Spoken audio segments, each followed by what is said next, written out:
pemirsa, senang sekali kami bisa kembali menjumpai Anda dalam program Wakil Rakyat Bicara Sawit bersama dengan saya Melisa Ganasari. Pemirsa, penurunan harga tandan buah segar kembali terjadi dan kelapa sawit ini telah menjadi perhatian pemerintah.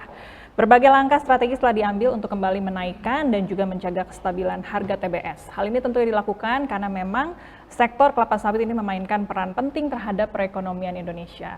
Lantas seperti apa dampak strategis dan juga kebijakan pemerintah dalam menaikkan dan menjaga harga TBS? Kita akan membahasnya bersama dengan tamu saya hari ini, Bapak Nuzron Wahid, selaku anggota Komisi 6 DPR RI. Halo Pak Nuzron, apa kabar Pak? Apa kabar? Baik. Kabar baik, terima kasih sudah hadir di sini. Kita mau bahas Sehat, ya. mengenai strategi dan juga kebijakan pemerintah ini untuk menjaga kestabilan harga TBS kemudian. Tapi sebelumnya kita mau bicara dulu mengenai perkembangan kelapa sawit di Indonesia saat ini. Karena kita lihat tadi memberikan pengaruh yang cukup besar terhadap perekonomian Indonesia. Bagaimana Bapak melihat perkembangan industri ini saat ini? Ya, pertama begini. Kelapa sawit ini secara makroekonomi kan sudah memberikan kontribusi yang banyak. Ya. Kontribusi pertama adalah devisa, karena ekspornya itu mencapai angka lebih dari 20 miliar US dollar. Saya pikir dengan kenaikan harga pasti akan sampai pada angka 30 miliar US dollar. Ya. Ini tentunya angka yang sangat urgent dan signifikan.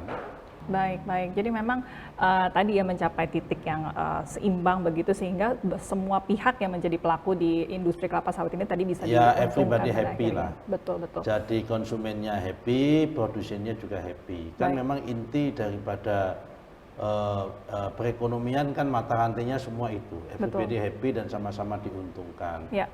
Nah, kalau kita lihat dari mata rantai atau supply chain daripada industri kelapa sawit ini apa sih? Yang paling hulu pertama sekali adalah pemilik lahan. Ya. Pemilik lahan adalah petani, tidak boleh dirugikan. Ya. Saya tidak mau membahas apakah pemilik lahannya itu korporasi ataupun petani, kan ada dua. Ya. Pemilik lahan yang pertama adalah korporasi, yang nomor dua adalah petani. Nah, kalau petani biasanya lahan sendiri. Ya. Nah, kalau korporasi biasanya itu lahannya adalah HGU dari pemerintah. Saya nggak mau bahas itu. Ya. Tetapi yang jelas mau dia petani maupun korporasi itu harus untung. Nah, keuntungannya berapa? Itu kita hitung. Ya. Sesuai dengan supply and demand dan tingkat kehidupan yang layak dan wajar. Baik. Nah, kemudian yang kedua, pemain yang kedua adalah tentunya adalah pemain di tengah. Ya. Pemain tengahnya itu siapa? Pemain tengahnya itu adalah yang punya pabrik. Ya. Yaitu pertama pabrik CPO. Ya kan, yang kedua adalah pabrik minyak goreng. Yang nomor tiga adalah pabrik FAME, karena turunan yang paling banyak di Indonesia itu kelapa sawit adalah untuk CPO, dari CPO ke minyak goreng, dari minyak goreng atau ke FAME atau untuk BBN, ya. bahan bakar nabati kan, untuk FAME yang disuplai ke Pertamina. Nah, kemudian di hilirnya adalah konsumen. Di tengah-tengah konsumen ada distributor, ada pedagang. Ya. Nah, tentunya kita ingin antara tiga pilar ini, baik pilar produsen yang di hulu maupun di midstream maupun di upstream, ini juga itu juga sama-sama untung. Ya. Dan ini mengingat bagaimana supaya semuanya bisa happy tadi, semuanya bisa untung, ini berkaitan juga dengan harga. Saat ini yang terjadi baru-baru ini adalah tandan buah segarnya mengalami penurunan walaupun sekarang sudah merangkak naik. Bagaimana Bapak melihat strategi dan juga kebijakan yang sudah diambil pemerintah terkait dengan menjaga kestabilan harga tandan buah segar ini, Pak? Nah, TBS turun itu akibat. Ya. Akibat apa? Akibat pemerintah yang pada saat itu tidak mampu mengelola keseimbangan. Ya. Saya katakan sekali lagi itu akibat. Akibat apa? Sekali lagi saya katakan akibat pemerintah pada saat itu tidak mampu mengelola keseimbangan. Kenapa nggak mampu mengelola keseimbangan? Karena harganya terlalu tinggi, dirasakan berat oleh konsumen, yang konsumen. Ya. Di mana konsumen minyak goreng pada saat itu adalah mayoritas bangsa Indonesia. Total konsumsi minyak goreng kita itu 5,6 miliar ton, miliar liter, ya kan?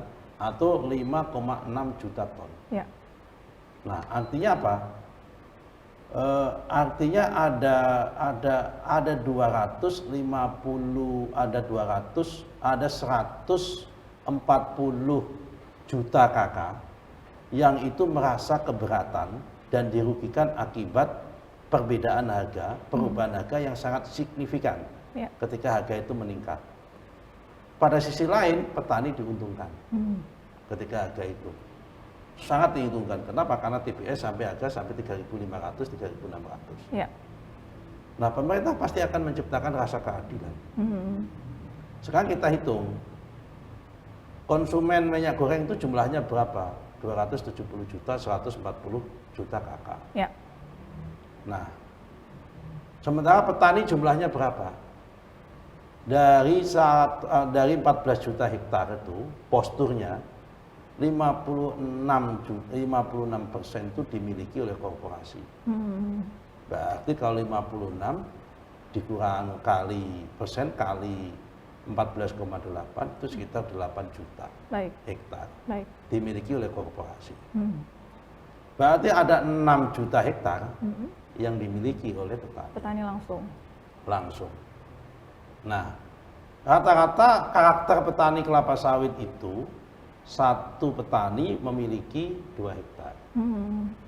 Berarti kurang lebih ada plus minus ada sekitar 3 juta petani. Baik. Ya kan? Ya.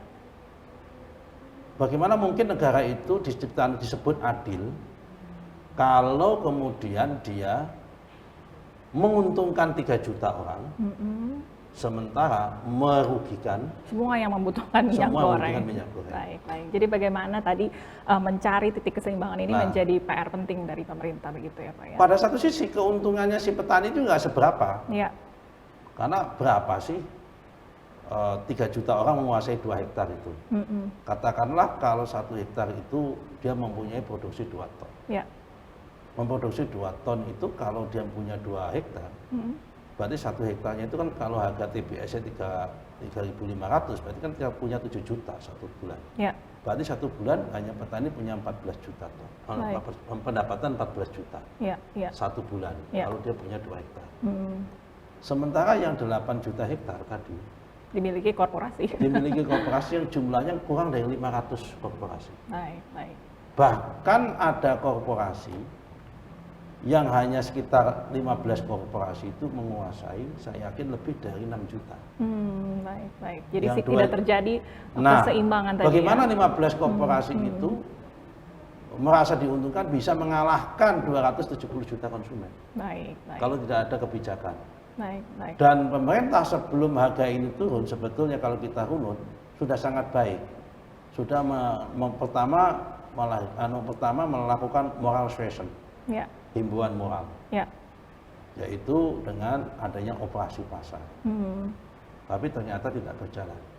Karakter ekonomi, karakter pengusaha yang animal ekonomiknya muncul, karakter serakah dan greedy-nya muncul. Karena itu pemerintah menggunakan pendekatan yang kedua, yaitu DMO dan DPO, Domestic Market Obligation dan Domestic Price Obligation. Faktanya ketika DMO, DPO ini diperlakukan, juga terjadi manipulasi. Apa manipulasinya? DMO, DPO-nya diserahkan, pura-pura diserahkan untuk dapat fasilitasnya ekspor, tapi ternyata tidak didistribusikan. Minyak goreng di lapangan masih mahal.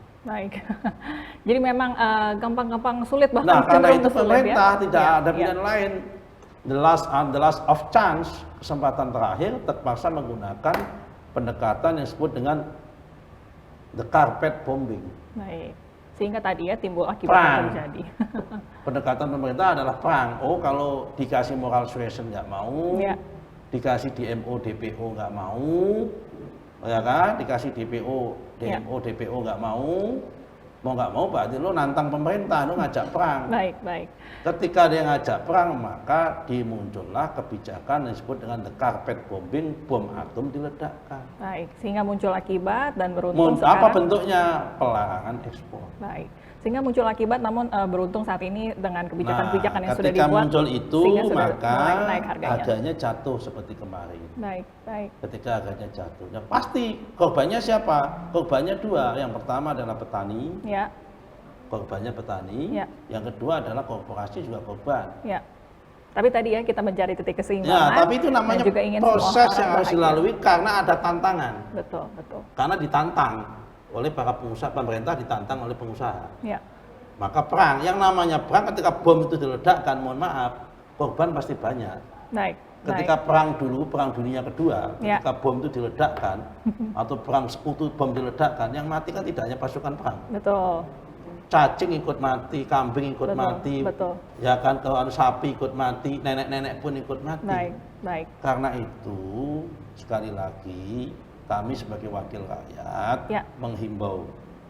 Pertama, pemerintah, ya kalau ngambil kebijakan itu yang bijaksana. Ya kan, supaya apa? Supaya yang ditembak itu adalah benar-benar pelaku yang nakal, yang nantang kebijakannya itu pengusahanya itu. Baik. Jangan kemudian menggunakan red bomb yang kedua. Pengusaha juga sebaiknya jangan serakah-serakah amat. Harusnya ini kebijakannya kemarin adalah kami hanya mau menerima ekspor minyak goreng atau ekspor CPO yang datangnya dari petani sawit. Di luar petani sawit kami nggak mau. Yang ini contoh akhirnya gimana? Bagi petani yang mau menyetorkan kepada pabrik yang nggak punya, yang tidak terintegrasi dan korporasi itu tidak kena DMO, silakan ekspor. Baik. Nah, tapi kan tidak melakukan itu pemerintah. Baik, baik. Jadi memang kita berharap tadi ya ada strategi dan juga kebijakan ketegasan dari pemerintah sehingga tadi ya industri kelapa sawit kita bisa terus berkembang dan tentunya tadi ya everybody happy dan semuanya bisa selain menjaga tidak perekonomian tegas, Indonesia dengan pemerintah baik. juga punya data. Baik, baik, baik. Data mana petani yang itu menginduk sama korporasi dan Ya. mana petani yang itu mandiri. Baik, Itu belum punya. baik. Nah inilah sebetulnya dalam situasi seperti ini kita berharap pasca krisis ini pemerintah mempunyai kebijakan untuk rekonsolidasi data. Baik, terima kasih waktunya Pak Nusron. Semoga tadi informasinya betul-betul bermanfaat, masukannya bisa diterima dengan baik, dan yang penting dilaksanakan dengan baik oleh pemerintah, sehingga betul-betul industri kelapa sawit kita bisa mengalami kemajuan, perkembangan, dan tentunya menguntungkan dan menyejahterakan seluruh masyarakat Indonesia. Demikian dialog kami dalam program Wakil Rakyat Bicara Sawit. Kita berjumpa lagi di lain kesempatan. Sampai jumpa.